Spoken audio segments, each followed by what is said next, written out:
What if the reason many people stay poor is not because they earn too little, but because every time they earn more, their life quietly becomes more expensive? Think about this. A person gets their first real job. At first, the salary feels amazing. They tell themselves, "Finally, I can breathe." They can pay their bills, buy better food, maybe help family, maybe go out more often, maybe upgrade a few things they have been delaying for years. And for a while, it feels like progress. Then something strange happens. A few months later, they are earning more than they used to earn, but they still feel broke. The paycheck still disappears. The stress is still there. The bank balance still feels too small. The only difference is that the numbers got bigger. The salary got bigger. The bills got bigger. The lifestyle got bigger. But the freedom did not. That is the income trap. And it is one of the most dangerous financial traps because it does not feel like a trap at first. It feels like success. Welcome to Capital Academy, where we explain personal finance, money psychology, investing, passive income, and wealth building through simple animated lessons that actually make sense. If you want to understand money in a simple, practical way, subscribe to Capital Academy and join us on the journey to building better financial habits, smarter decisions, and long-term wealth. Most people grow up believing one simple idea about money. If I earn more, my money problems will disappear. And honestly, that belief makes sense. When you are struggling to pay rent, when your phone bill is late, when you are choosing between groceries and transport, the obvious answer seems to be more income. If you had more money coming in, life would be easier. And in many ways, that is true. More income can help. But here is the part most people are never taught. More income does not automatically create more wealth. More income only gives you more options. And what you do with those options determines whether your life becomes freer or more expensive. Imagine two people. The first person earns $800 a month. The second person earns $3,000 a month. Most people would assume the second person is doing much better financially. And maybe they are, but not always.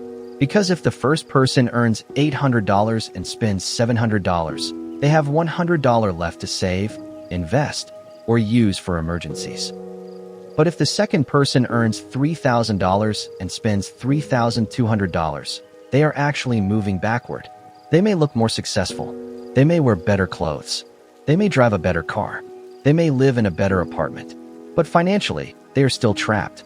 This is why income can be misleading. Income tells you how much money enters your life, but it does not tell you how much money stays. And wealth is not built by what enters your life. Wealth is built by what remains, what grows, and what starts working for you. The income trap begins when your spending rises every time your income rises. You get a raise, and suddenly your old phone feels outdated. You get a bonus, and suddenly eating out feels normal. You get a better job, and suddenly your old clothes do not match your new identity. You move into a nicer apartment because you feel like you deserve it. You buy a better car because you want to look like you are doing well. You start spending more because your new income makes your old life feel too small. And this is where the psychology becomes powerful. Most people do not just spend money to buy things.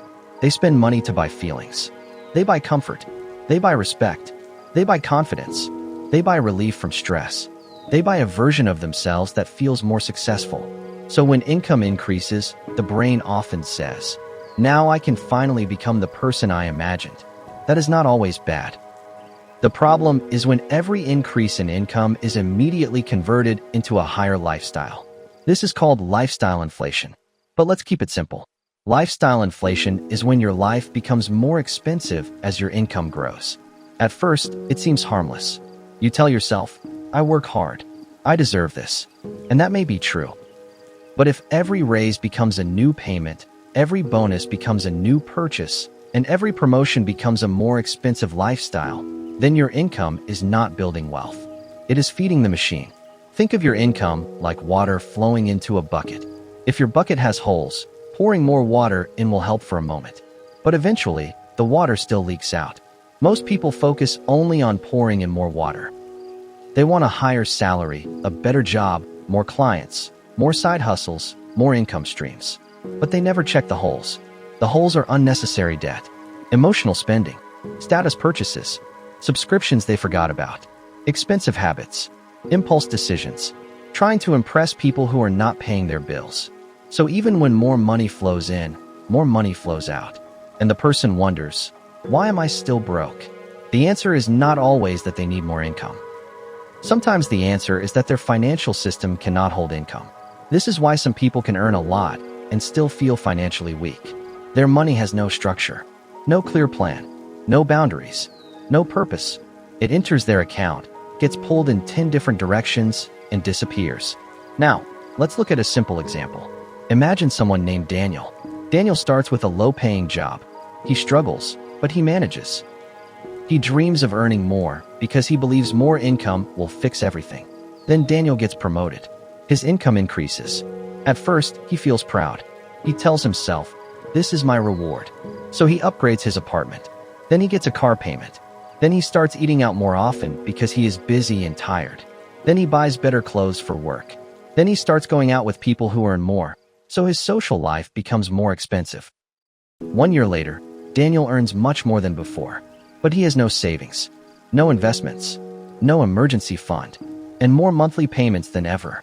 From the outside, Daniel looks like he is winning, but inside, he feels pressure, because now his lifestyle depends on his income staying high. He cannot afford to slow down. He cannot afford to lose the job. He cannot afford an emergency. That is the hidden danger of the income trap. It does not just take your money, it takes your options. When your lifestyle rises too quickly, your income becomes a cage. You need the next paycheck not just to live, but to maintain the image you built. And this is where many people confuse looking rich with becoming wealthy. Looking rich is about spending money in a visible way. Becoming wealthy is about keeping and growing money in an invisible way. A nice car is visible. Investments are often invisible. Designer clothes are visible. An emergency fund is invisible. Expensive weekends are visible. Financial peace is invisible. This is why building wealth can feel boring at first, because the things that make you wealthier do not always impress people immediately. Paying off debt does not get applause. Saving money quietly does not attract attention. Investing every month does not feel exciting in the beginning. Avoiding a bad purchase does not look impressive on social media. But these quiet decisions are often the ones that change your future. The income trap becomes even stronger because of comparison. When your income grows, your circle may change. You may work with people who spend more. You may follow influencers who show luxury lifestyles. You may feel pressure to prove that you are doing well. And slowly, your definition of normal changes. A restaurant that once felt expensive now feels average. A car you once dreamed about now feels necessary. A small apartment that once felt fine now feels embarrassing. This is how comparison rewrites your financial standards. And once your standards rise, it becomes emotionally hard to go back. That is why lifestyle inflation is so sneaky. It does not always feel like greed. Sometimes it feels like progress. Sometimes it feels like self-respect. Sometimes it feels like finally enjoying life. And yes, enjoying life matters. Capital Academy is not saying you should never upgrade anything or never enjoy your money. Money is a tool. It should improve your life. But the key question is this: are your upgrades making your life better, or are they making your future heavier? Because there is a big difference between improving your life and trapping yourself in payments. A good financial decision gives you more freedom over time. A bad financial decision gives you short-term comfort but takes away future options. For example, buying a reliable car you can afford may improve your life. But buying a car mainly to impress people can create years of pressure.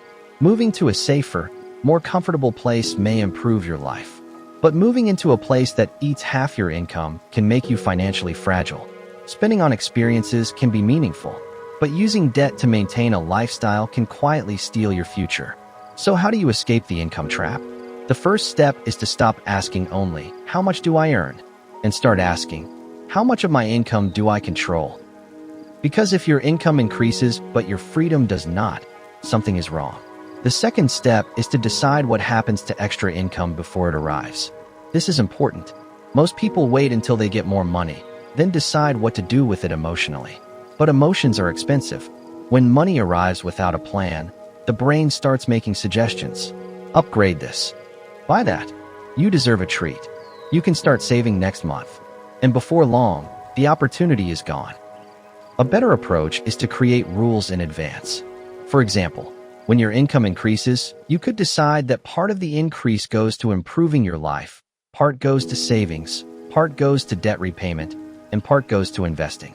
That way, you still enjoy progress, but you also build freedom. Because the goal is not to live like you are broke forever. The goal is to make sure your lifestyle grows slower than your income. That gap is where wealth is built. If your income grows by $500, but your lifestyle only grows by $200, you now have $300 that can strengthen your future.